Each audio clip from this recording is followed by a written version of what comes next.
Suicide's a major public health problem in this country, and like other external causes of death, accidents, homicides, suicides are also considered an external cause of death. And because of that, we think we have opportunities to prevent it. Dr. Jane Pearson is a leader of the Suicide Prevention Research Team at the National Institute of Mental Health in Bethesda. The tragedy of suicide touches large numbers of American families every year.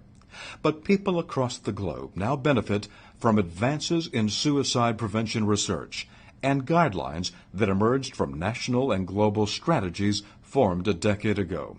An example of specific action steps that have been developed can be found in medical emergency rooms.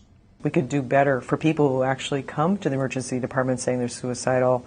We felt like we could find better ways of helping those people, how to better screen, assess them, treat them.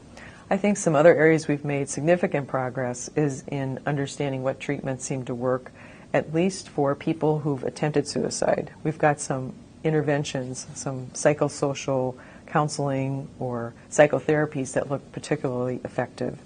And a number of these use cognitive behavioral approaches that directly address people's thinking about suicide. It's really important in suicide prevention that we think of continuity of care. When people's care changes as they leave the hospital, going back into the community, we know that's a very high-risk time. So we need to think about what would provide more continuous care, more support for both the individual and maybe their family members to help them stay well and to start getting the treatment that they need.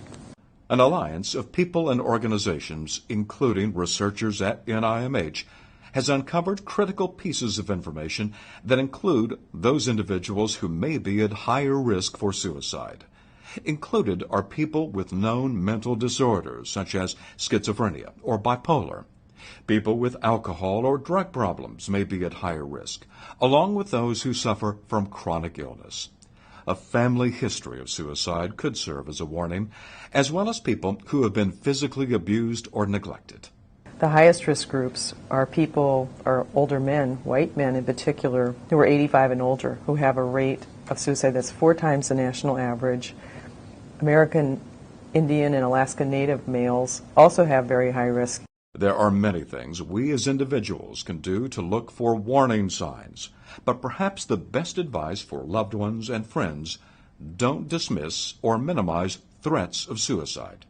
If somebody's talking about suicide, you really should take it seriously. There may be, parents or even providers who say, oh, somebody just wants to get some attention. Well, they probably need to get attention for a reason. It's worth following through. It might be that we don't know for sure if somebody really intends to or not, and the individual might not be certain either, but we certainly want to give them some help. Dr. Pearson's work and wide-ranging NIMH-funded research have helped shed new light on suicide treatment and prevention.